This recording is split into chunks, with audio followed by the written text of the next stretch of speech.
Hello friend, Sumana কুকিংয়ে আরেকটি ভিডিওতে আপনাদের স্বাগত। আজকে আমি ফ্রাইড রাইস বানিয়ে আপনাদেরকে দেখাবো। আমি প্রথমে কিছুটা জল নিয়েছি, তার মধ্যে গোটা এলাচ, একটু রিফাইন অয়েল,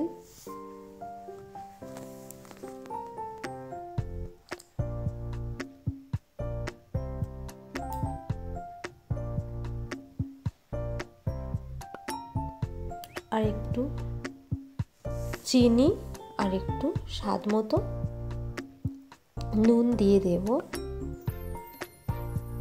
এবারে আমি জলটা যখন ফুটবে, আমি আগে থেকেই 400 গ্রাম মতো চাল নিয়ে ভিজিয়ে রেখেছিলাম আধা ঘন্টার মতো। জলটা যখন ফুটতে থাকবে চালগুলো, তখন আমি দিয়ে দেব।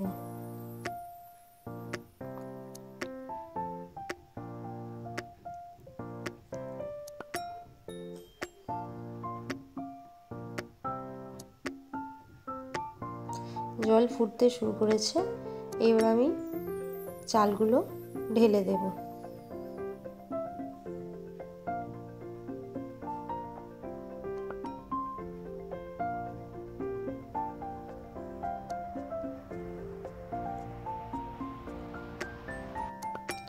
ভাতটা আমি 15 থেকে 20 মিনিট ফোটালেই ভাতটা রেডি হয়ে যাবে।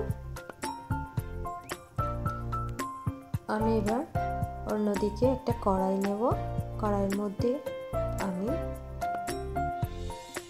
রিফাইন অয়েল নিলাম, নিয়ে আমি দুটো ডিম ভালো করে ভেজে নেব।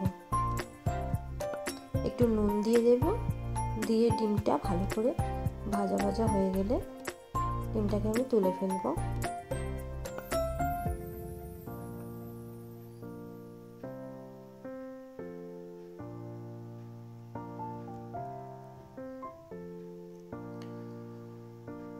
আবার আমি কড়াইয়ের মধ্যে ঘি দিলাম। এবার আমার কেটে রাখা সবজিগুলো আমি কড়াইয়ের মধ্যে দিয়ে দিলাম। একটু বিনস আর গাজর কেটে রাখা হয়েছিল আগে থেকে, সেইগুলোকে আমি ভালো করে ভেজে নেব। বেশি হালকা আঁচের মধ্যে ভাজবো, বেশি ভাজবো না। একটু কাজু বাদাম দিয়ে দিলাম।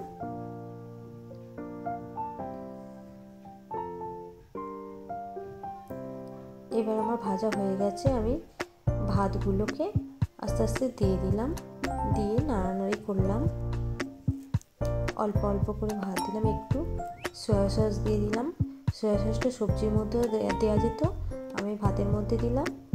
একটু কিশমিশ আর ডিমগুলো ছড়িয়ে দিলাম, একটু নুন দিলাম স্বাদ মতো, একটু চিনিও দিলাম, আর গোলমরিচের একটু গুঁড়ো দিয়ে ভালো করে সব মিশিয়ে নেব।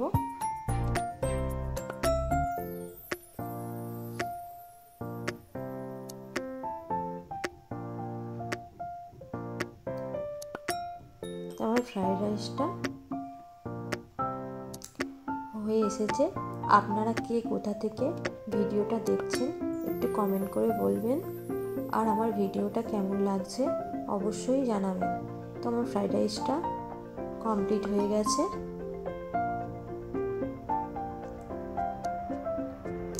আমি এটাকে এবারে নামিয়ে ফেলবো। আর যদি ভিডিওটি ভালো লাগে অবশ্যই একটা লাইক দেবেন আর কমেন্ট করে জানাবেন। আর এই চিলি চিকেনের রেসিপিটা যদি দেখতে চান, আমার চ্যানেলে আগেই আপলোড করা আছে। তো আজকে এই ফ্রাইড রাইসের সঙ্গে চিলি চিকেনটা আমি সার্ভ করব। তো আপনারা ভালো থাকবেন, সুস্থ থাকবেন আর সবাইকে ভালো রাখবেন।